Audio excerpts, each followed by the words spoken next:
Assalamualaikum warahmatullahi wabarakatuh. Perkenalkan, nama saya Citra Nisa Hanifah, mahasiswa Pendidikan Islam Anak Usia Dini di Universitas Muhammadiyah Bandung.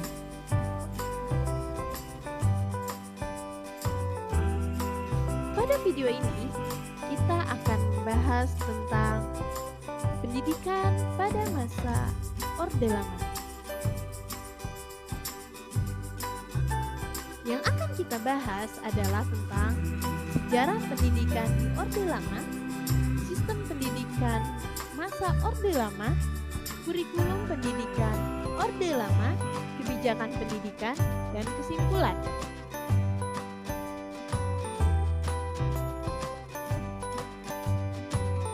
Sejarah pendidikan di Orde Lama.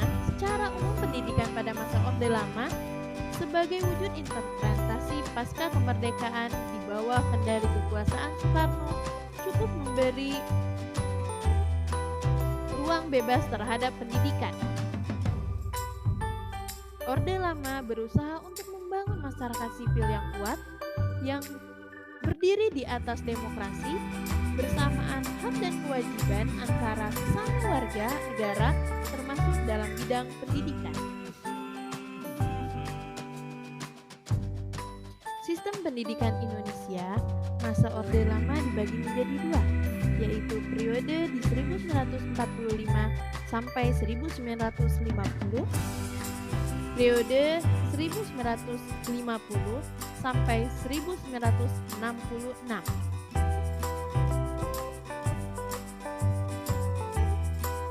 Periode ini, sistem persekolahan sesudah Indonesia merdeka yang berdasarkan satu jenis sekolah untuk 3 tingkatan pendidikan seperti pada zaman Jepang tetap diteruskan.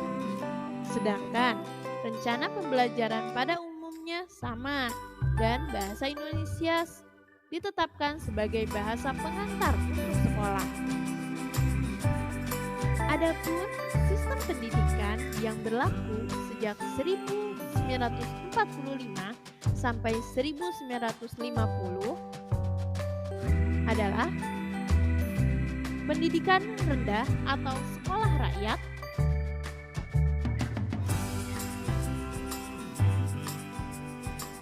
pendidikan guru,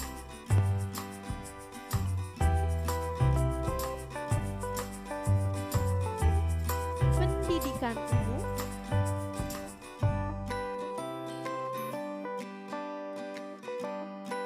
pendidikan kejuruan, pendidikan teknik, pendidikan tinggi,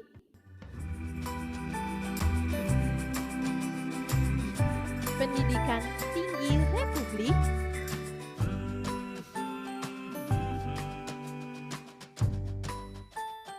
pendidikan tingkat tinggi pendudukan Belanda.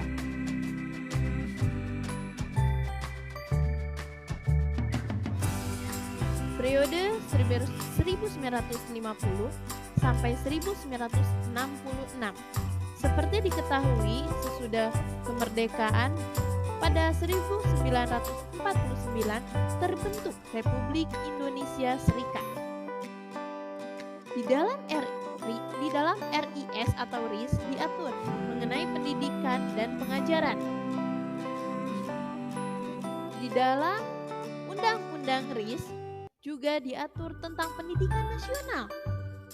Memiliki kebijakan pendidikan nasional di era ini dimulai dari pasal 30 Undang-Undang Dasar Serikat 1950 Republik Indonesia, diantaranya 1.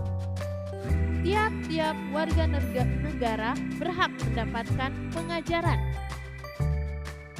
2. Memilih pengajaran yang akan diikuti adalah bebas.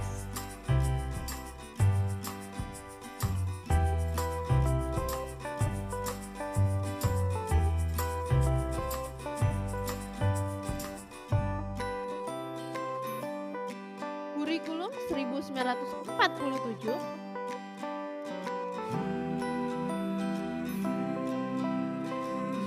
kurikulum Kurikulum 1952,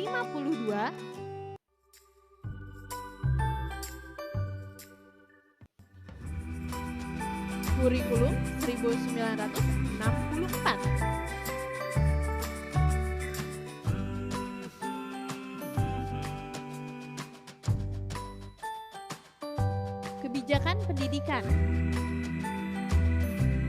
Yang pertama, melanjutkan program pemberantasan buta huruf yang pada tahun 1972 dikembangkan lebih lanjut dengan memberikan keterampilan tertentu.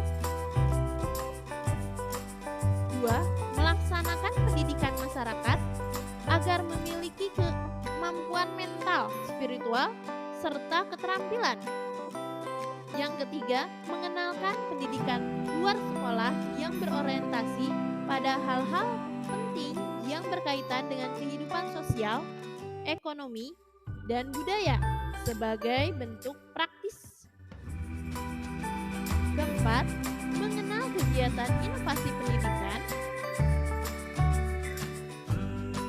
Kelima, pembinaan generasi muda melalui organisasi siswa intrasekolah. Yang keenam, melaksanakan program orang tua asuh mulai tahun 1942. Maksud saya 1984.